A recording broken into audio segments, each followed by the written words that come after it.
Hey guys, Dark Skeleton here, and I saw how quickly you were liking my video of my crappy arena run the other day. So I know you guys want more Hearthstone content, and here it's the new season, first day of it, well, yeah, it is the first day. And I was like, well, my rank sucks again, I might as well go ahead and throw together some really crappy random-ass mage deck. So, it's supposed to be kind of a stall deck.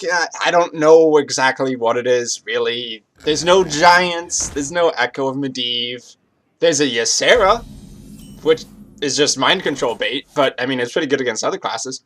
So, right here, right off the bat, going up against a Rogue, pretty obviously a Rogue's going to be rather aggressive. So I'm like, hey, I want to try Doomsayer out.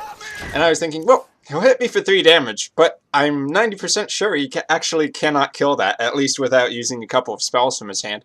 So it's like, hey, let's give it a spin. You know, Doomsayer is actually one of those cards I always wanted to use effectively and for it to really be a justified play.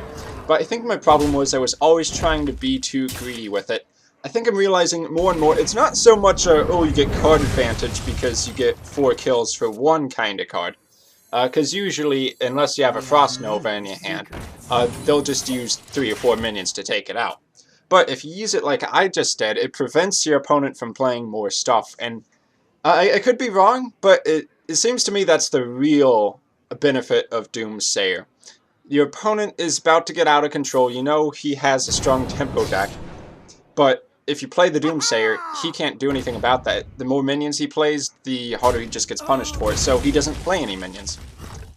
And I think the secret I just threw down right there was a Vaporize. Yeah, it's not one that people would actually expect, and it's not necessarily good right now, if it ever really was.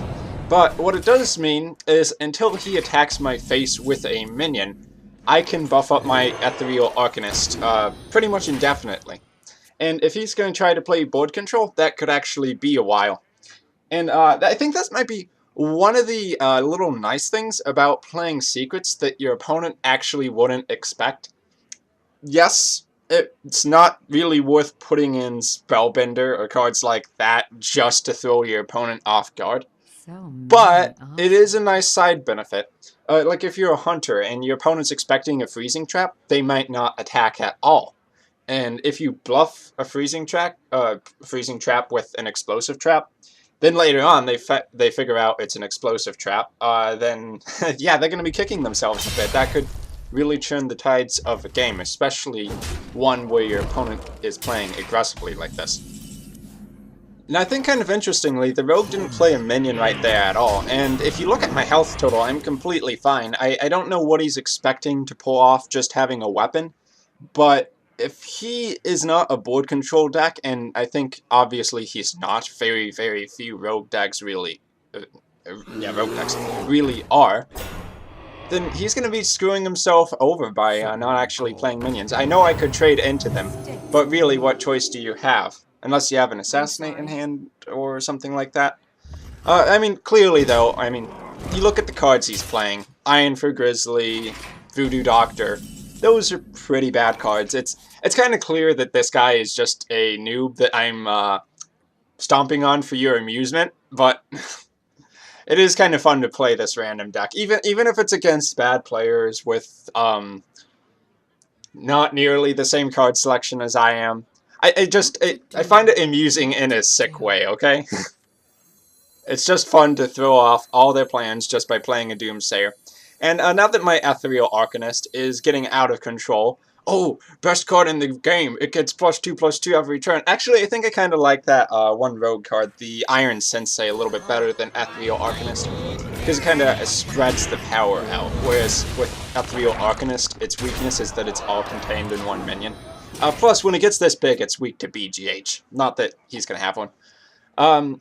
Yeah, and at this point, I mean, I have the chicken, but I have much more pressing matters on my board. He's facing lethal at the moment. So it's like you deal with my minions, my real minions, the ones that actually do damage, and prevent yourself from dying, or you kill my chicken so that I don't draw 3 cards. It's pretty much an impossible situation, honestly. The only thing I could think of that could really get him out of that would be maybe Tinker's Sharp Sword, the Tinker's Oil, the thing that gives +3 attack, into Blade Flurry into Sap, but you don't have enough mana for that. So I guess double Deadly Poison, Blade Flurry, Sap? Yeah, and that's just not gonna happen. So this guy's toast. Interestingly, he tried to go for my chicken. I think that was just because he didn't want to feel bad about me drawing 3 cards. Normally killing Gelbin's chicken is the right move, and I think it's kind of funny when people actually have to use spells on it. Gelbin not the worst card in the world, but yeah, that was a pretty easy game. Of course, this is the new season, rank 21. What do you expect? So I've been Dark Skeleton, thanks for watching, and I'll see you all next time.